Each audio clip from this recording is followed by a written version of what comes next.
Follicle, and I don't want to wait. You are with SAFM 104 to 107. This is the Jet Set Breakfast.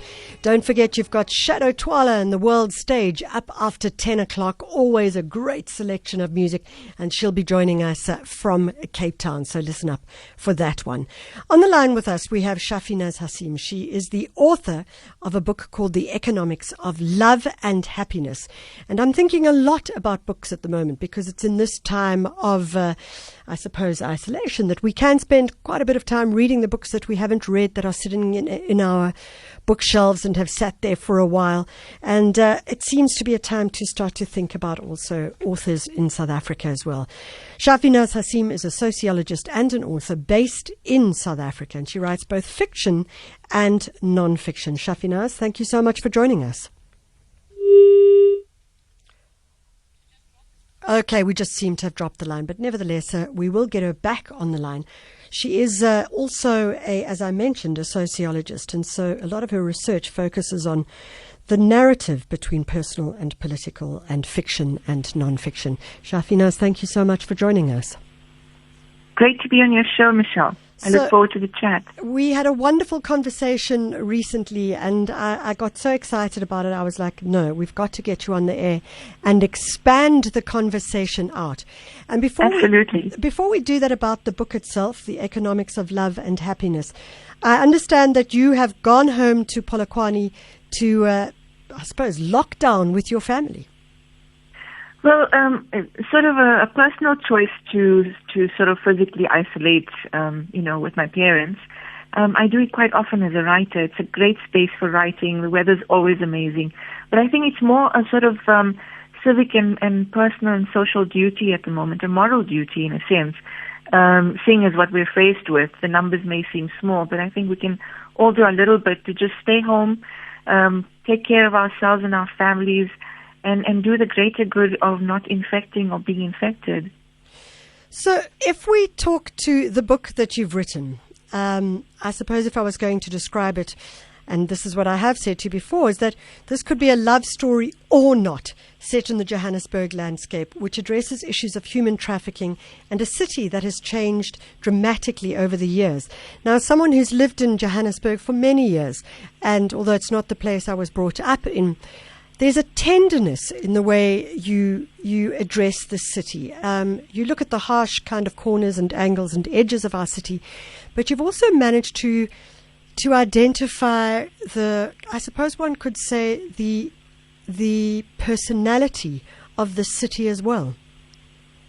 I think in whichever way we look at it over time, a city is quite very much a dynamic and living organism in its own sense. And so we develop relationships with the spaces we live in, with the food we eat, with the people we meet, and the kind of experiences we have. We make associations with place and experience and memory. This is how we create meaning out of life. And so one of my core imperatives in writing is to create that, to present that relationship with the city, with the space, with whether you're driving and seeing it through the windscreen or getting out on the street and walking and reclaiming that space, And so I very much want to portray that in the book, that the character lives through the space that is the city. And sometimes this is precisely our relationship with the city also reflects who we are as individuals, yes, and how we create meaning and identity within that space. And it reflects where we are in the social bubble of class and gender and how we deem safety and what's not safe and that sort of thing. And so that's really a very, very big part of characterization through the book, and in plot making. It forms an imperative and a nice canvas as well. You talk about class, gender, and certainly memory and experience. I wonder if you could talk a little bit about the diversity of culture. I mean, what really I thoroughly enjoyed about the book was learning more about the different cultures that we have in South Africa. And we forget that we are not just a one-size-fits-all, but that we all come from different backgrounds, different religions, even different food cultures as well. And I wonder if you could just expand a little bit on that. And it needs to be said, we show love through food in whichever culture we come from. So that's the big tie between all the different flavors that we are. The thing about South Africa, we've had this wonderful opportunity, not just in post-apartheid South Africa, but all along is to understand and to sort of engage different flavors and different forms of culture. But, a lot of my writing also focuses on the patriarchal nature of culture and how in many cases women don't have the voice once they step inside the home. And there's a very a different kind of focus on how much or how little autonomy women have within these spaces, and still continues to be problematic. So when I talk about divides of class and gender, obviously I'm relating to all of these sort of intersectional comment. And we ask ourselves, as much as, this debate has been raised very much, both in personal and political spaces, we ask ourselves how much of traction we've had in terms of generating equality, because economic disparities still stark, even more so with sort of global pressures on our markets. And now with the rise of a very unpredictable virus, we actually are headed for sort of choppy waters, so to speak. So all of this comes through. And when I talk about the dynamics of our current time, the city and how it receives citizens changes along with these pressures that go alongside it. And it adds to our responsibility as socially conscious citizens to make a difference, to try to create small bits of change where we can. Shafinaaz, your protagonist, Romina, is a very interesting character. She's an artist.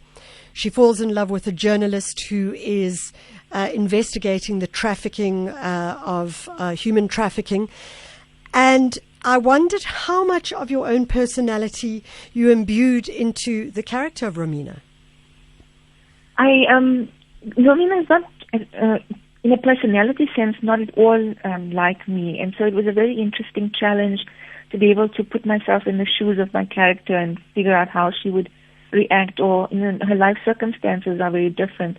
But where we're similar, I would say, is that Romina uses her art to make political comment. She observes and creates. Yeah. And so that's very much, why I write.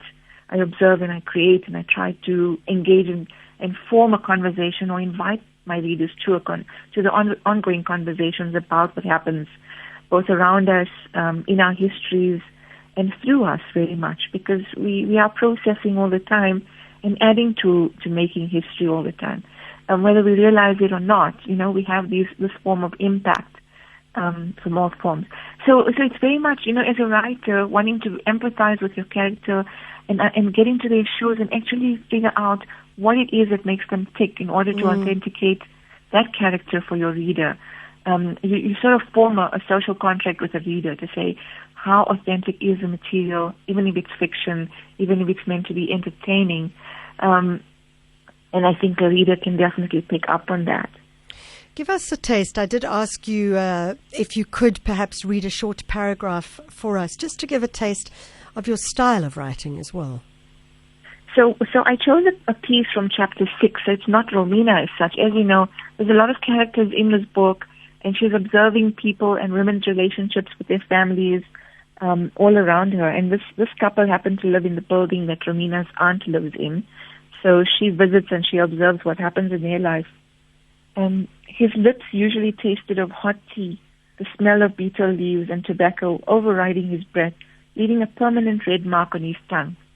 Add to that the smell of tea and smoke that permeated his clothes and left a benign trail in his wake. But she had gotten used to it, learned not to complain, because that's not what a good wife did. They were never able to have children. The old women in his family said she was unlucky. The doctor said male infertility. End of discussion. After a while, they adopted Layla. It was a miracle that he agreed. And then her sister's children had come to live with them. It made her feel better. She only wished she understood some of the things Ahmed did and why he was always so angry. Ever since he had lost his job, he had fallen into the habit of mumbling erratically when he was alone, or chanting spiritual tracts to abolish potential demons from his path. She sometimes wondered if he saw things that most people didn't have the imagination or stomach for. It was turning him into a madman. She was sure of it. "Sarah, bring tea," he said. "Coming." "Where are the children?" "Well, Sayed took them to the movies." That was odd. He'd allow them to go to the movies on a weekday, but she knew better than to say anything to him. She adjusted the printed dupatta on her head the way she had been taught, the way he preferred, and reached for the kettle of boiled water, allowing a steaming line of it to run through the air from spout to cup. The tea bag simmered in the cup as the hot water hit it, emitting petals of dark grey smoke.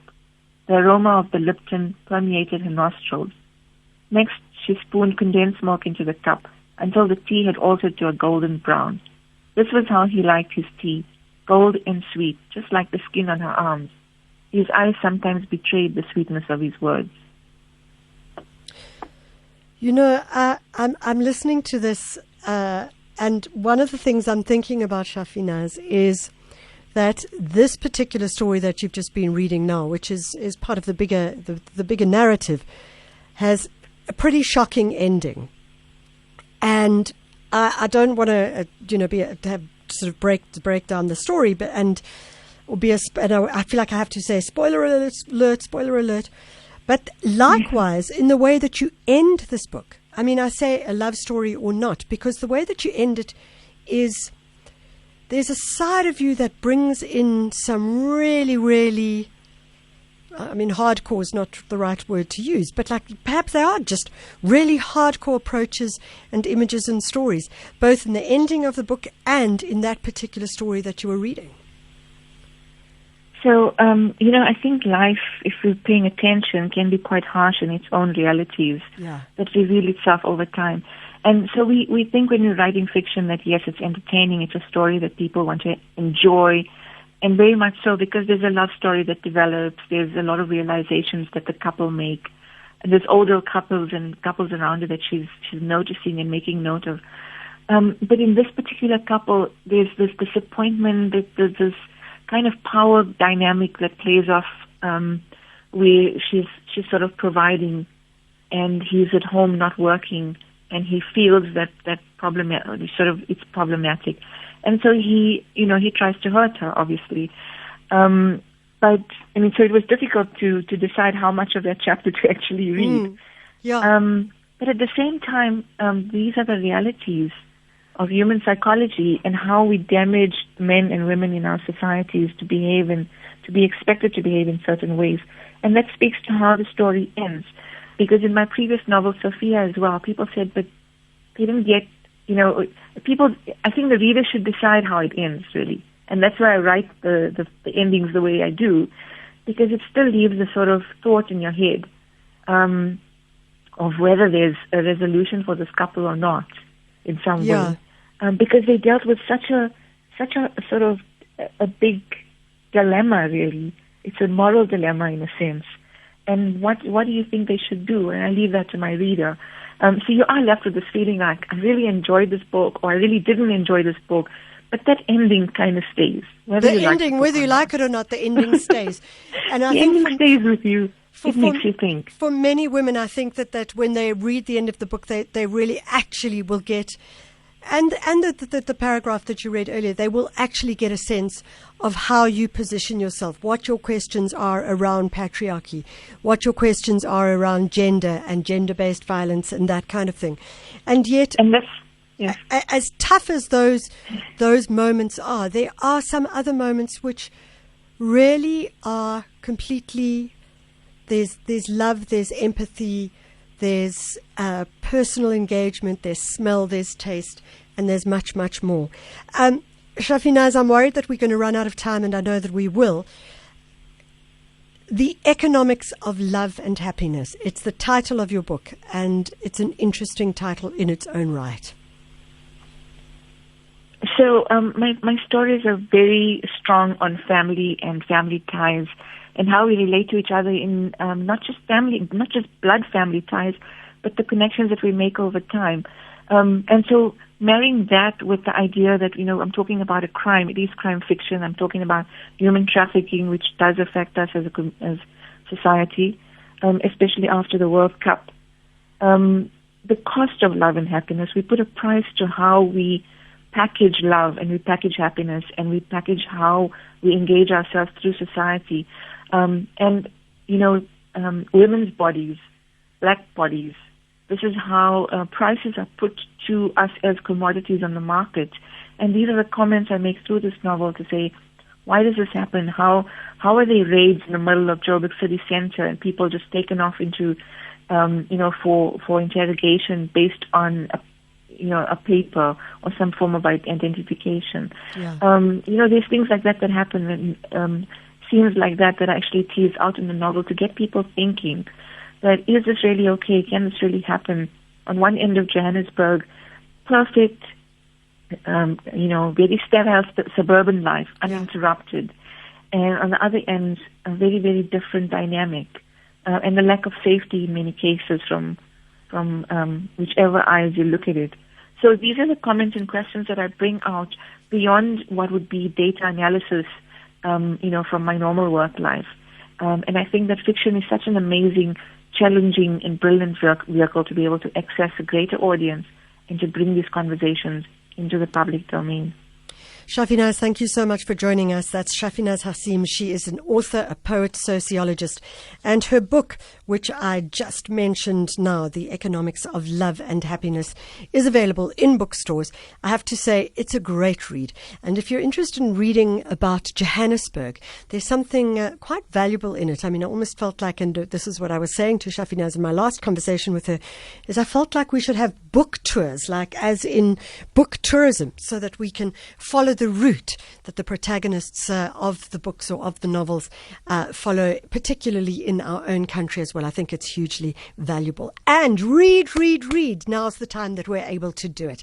It's just about time to get out of here. Zelma, Lesego, and Mdu, guys, we cracked it.